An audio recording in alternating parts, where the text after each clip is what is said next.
music out.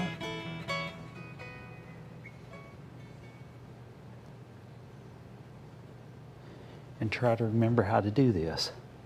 I think at 10 seconds. There we are. We're on Satterwhite Live. Thank you, Daniel. Good morning, everybody. It's September the 3rd, and we start off with our beliefs here at Satterwhite. We at Satterwhite are Christians. We're not ashamed of our faith. We kneel to God only and to no man. We love America. We stand proudly for the pledge and for our national anthem. We're proud of our flag, our military, law enforcement, and all our first responders. We revere our founding fathers and our Constitution. We will fight to the death for our families, our country, and our God. Obviously, we're not very politically correct around here, but y'all knew that already. Hopefully, you wouldn't be watching if you thought that we were. Hey, before we get rolling, let me just tell you, I want to introduce somebody new, Danny. In our Utah office, we got a new guy in sales there, Mark Henline. Old friend of mine. I've known him for a number of years. He was the editor and publisher of the local paper there in Gunnison, Utah, and wanted a little something else to do, and so he's on board and going to do us and you a wonderful job if you're visiting that Utah office. This week, what a week it's been.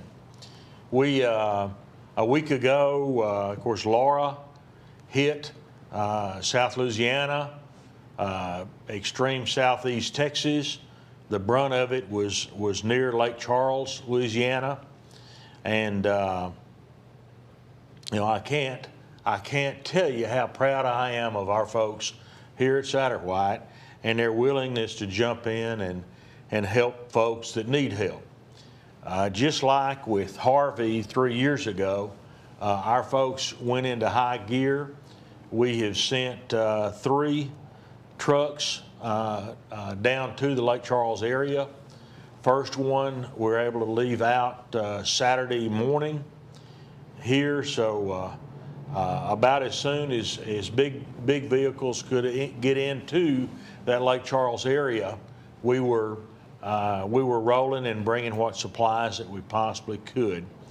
We went again day before yesterday. Yes. Danny. Yes. Danny went with good old Derek Kewen. He is our go-to driver who volunteers to help other people. His hand is always up. You know, thank the world of Derek. Day before, the first trip on Saturday, he and his wife Michelle went down. We found a location we could get to in the edge of Sulphur, Louisiana. Couldn't get all the way into Lake Charles because the roads were still closed, too much debris, down power lines, etc. You know, just a horrible mess, which Danny will go into that in just a minute. But we have, boy, that's quite an echo that we're hearing here, Danny. You got it. At any rate, Michelle went with Derek, and I told her that it's going to be a moving experience. Well, it certainly was. It really got to her and to Derek. Derek, of course, had helped in the efforts with Harvey and kind of knew what to expect as far as the devastation and the gratefulness of the people that we're there to help. I want to give some special thanks not only to our folks here at Satterwhite Log Homes, but to my buddies at Combat Warriors who have pitched in with us in this effort, and to Active Duty Men. That's a group led by Dale Pyland, a good friend of mine in the Diana Ore City area, but it's just a bunch of good Christian men that are basically on call whenever a need arises. And wonderful group of friends. Before I give it to Danny, I want to tell you about one particular customer of ours outside of Natchitoches, who, it must have been Monday, he called, and I was outside either accepting donations or loading a truck, and this fella called in, just wanted to brag on how well his house performed. Did you knew about that, Dan? I hadn't heard this story. Okay. No. What's really neat, he believes right there where they are that they had sustained 125 mile per hour winds. We had built them a log home in 2012, and he was just calling here to brag about how magnificently that house performed. He said in the worst of it, which they wrote it out, in the roast of it, he heard just a little bit of creaking and popping, but at 125 miles an hour, that's to be expected in any house. But he said, hey, no structural damage at all. Of course, you can imagine with that velocity of wind, how hard that rain is hitting a wall. And they had a few leaks on one wall that need to be resealed anyway. But that was it. And I said, well, what about your roof? And he said, got a metal roof. Not one loose screw, not a problem at all. And you know, that's one thing that can be said for metal roofs. If they're properly installed, well screwed down, and you know, whenever you're putting down most metal roofs, you'll use a tape between the sheets to help seal the joint. Well, whenever we're putting on a metal roof, Danny, we use our Sikaflex caulking instead, because I know how well it bonds, and it bonds those sheets together and helps them not peel apart under super high wind situations.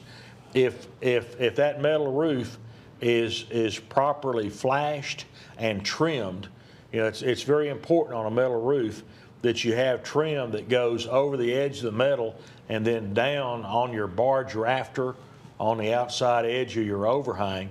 And a main purpose of that particular, you call that a rake trim, main purpose of having that is so that wind cannot get under the first sheet to start peeling it away. But that says a lot for a metal roof to withstand 125 mile an hour winds. And of course, I brag too much about our log homes and how well they perform under high wind situations, tornadoes, hurricanes, whatever. I think we build the best thing that we can build. You said that the first, 20 years, you never seen anybody out to take pictures after disasters, and I know that we photographed almost every kind of disaster. I was thinking of things we haven't photographed. We haven't had volcanoes hit a Satterwhite home yet, no asteroid strikes, no tsunamis, and that's about all we can rule out. Yeah. But you know, the company is right here in the south central United States and has built tens of thousands of homes right here in Tornado Alley and on the Gulf Coast. So there's no company that has amassed the level of experience with this kind of thing. And I've been on inspection tours with you myself. Yeah. So it's remarkable. Yep, it sure is. With that, I'm going to let Danny make a presentation. He was with Derek on a trip down to Lake Charles day before yesterday, and he's got some neat things to show you and discuss about it. Well, it was a tough day in the jump seat of a truck, which is not built for comfort, I'll tell you. But that didn't matter. You know, I was thinking as we were getting ready for this about you and I are both in our 60s. So 60 years ago was 1960. And that's just a year or two after the space age began, really. Wait a minute. All right, you're barely in your 60s. I'm almost out of the 60s on the other end. Go ahead. But, you know, I can remember when I was a kid watching Walter Cronkite on the news, and there was a phenomenal amount of hurricane coverage back then. And I guess in the 50s, they started monitoring the Gulf of Mexico for these storms with aircraft surveillance so that they knew when they were coming. But if you roll back the clock another 60 years before 1960, 60 years previous to that was 1900. And the hurricane that hit Galveston, Texas in 1900 was the worst natural disaster in United States history. And they usually say, they don't know how many people were killed, but it's usually probably on the low side 8,000 people and perhaps as many as 12,000 people. The storm that hit Galveston in 1900 was not as powerful as Laura that just hit the Louisiana coast just a few miles east of Galveston, by the way, because the Cameron County, where this thing made landfall and was the epicenter, that's it's of course it's on the Gulf Coast, but it's right up against Texas, so it's that first county. You better qualify that for our Louisiana buddies. It's not county. That's right, parish. I'm going to have to be careful with all the pronunciations down in there. I was thinking, and I shouldn't make light of this, but a phrase that you often use is about fighting alligators. And as I was down there the day before yesterday, I'm looking at all the water beside the road, and I'm thinking these people are fighting alligators for real. Literally, it was rough. So that hurricane, it was. Laura was 5 miles an hour sustained winds over that. So we're not going to go on forever. I talk too much when I get on here, but we're going to take 3-minute video, and this is, sorry folks, this is home movies. I'm riding in the jump seat of a tractor trailer rig, and I'm hanging out the window like my mother with a Super 8 camera on a family vacation in 1962 or something. But let's see what we got here. I mean, we were up here way before dawn, and these guys are prepping this truck. We were talking about trucking 2 weeks ago, but I'm going to tell you what, that Satterwhite yard, I'm thinking it's like the flight line on an aircraft carrier every morning. There are people all over that truck doing safety checks. Bruce was under the hood, and by the time that thing rolls, it's on a mission. And 5 hours later or so, we're at Sabine Pass going over the bridge to Louisiana. Just what I can shoot out the window, but and a lot of times I miss the most of it. Destroyed marinas, the power line trucks. There has to be thousands of those guys from all over the country because every bit of their power grid is on the ground. This is a little bit that's standing right here. But as we drove, we left Interstate 10, headed south towards the Gulf, and there was more power lines on the ground than still hanging on the wires. A lot of people, a lot of damage to houses. Look at this place. The roof tore off of it. A lot of those farm buildings, any structure made out of sheet metal just seemed to be destroyed. We got into places, and this is a week after the storm, or almost 6 days after the storm. And the highway's barely passable. This is why Derek couldn't even get in there on Saturday, but they've removed it. But we were still, they've cut the power, of course, to this stuff, but we were still driving on down lines in the roads. So this is the relief station, and I think this is as we enter Cameron County, Cameron Parish there. The National Guard's controlling access down there. So we have some high school girls, and they've got tents and tables set up. We're in this big truck, so we didn't get to go and see where the most severe damage is at all.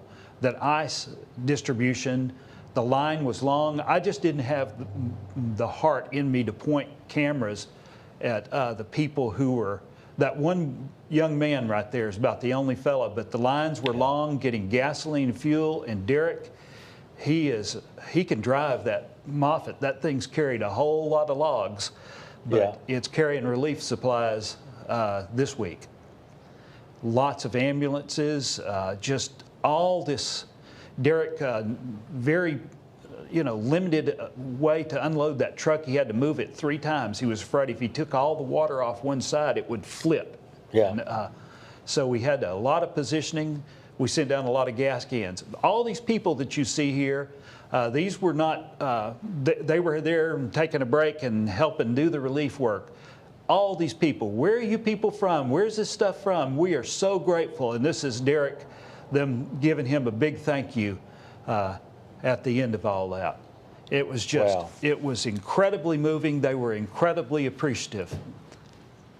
Well, most of them, we call them cousins there anyway, don't we, Danny? Well, they probably are if we do our genealogy. Yeah. Well, thank you. Thank you. What else you want to say about that, Danny?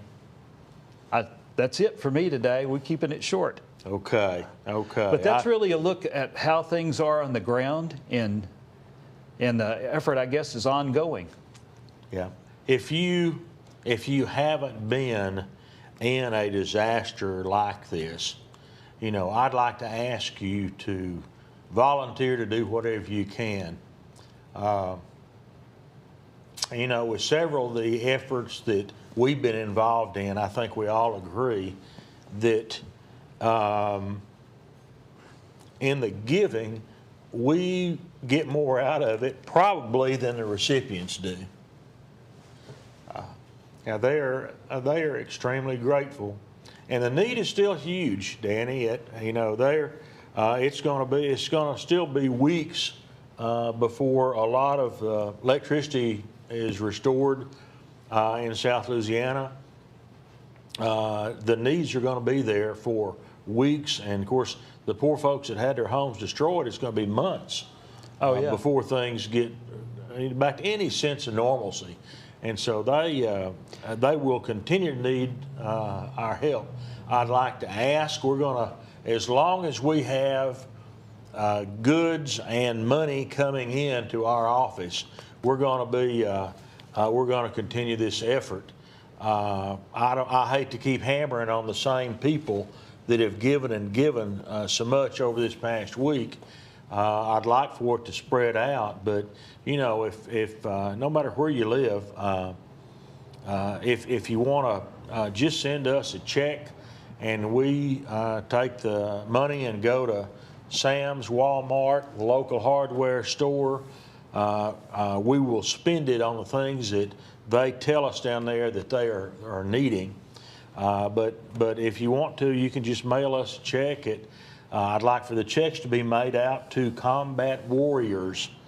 I'm involved in that group, but I want there to be some distance between me and Satterwhite Log Homes and money that we handle. So make the checks to Combat Warriors, but you can use our address here, 8104 US 259 North, Longview, Texas 75605.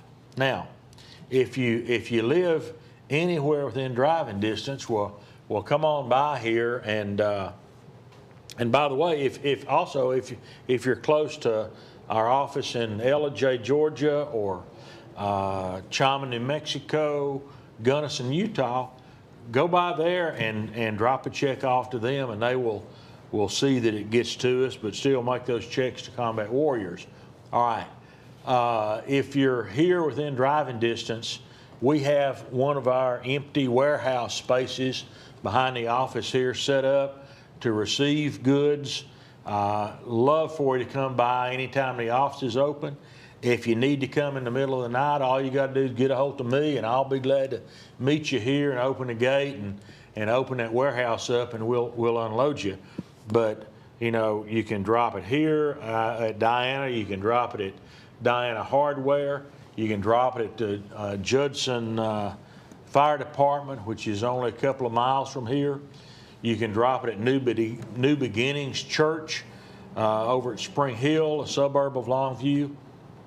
Bar None Cowboy Church between Tatum and Henderson on Highway 43, or Trails End Cowboy Church at Hallsville, which is on Highway 450, just north of I-20. They are receiving supplies there too. The way we do, you can drop at any of those places, and they'll either bring a trailer load or pickup load or whatever it is to our warehouse, or we'll send a semi over there to pick up pallets of water or whatever it happens to be. But we do our loading here at Satterwhite's, so this is the jumping off point to head south from here. Go ahead, Andy. I've had some feedback on my personal Facebook page about people wanting to take church groups down to work and everything, and Sam might know more about this, but I think that probably ought to be coordinated. As you can see from that aid station, the congestion and the amount of utilities. When I say rebuild the power grid, we're talking probably hundreds and hundreds of miles of power lines have to be put back up.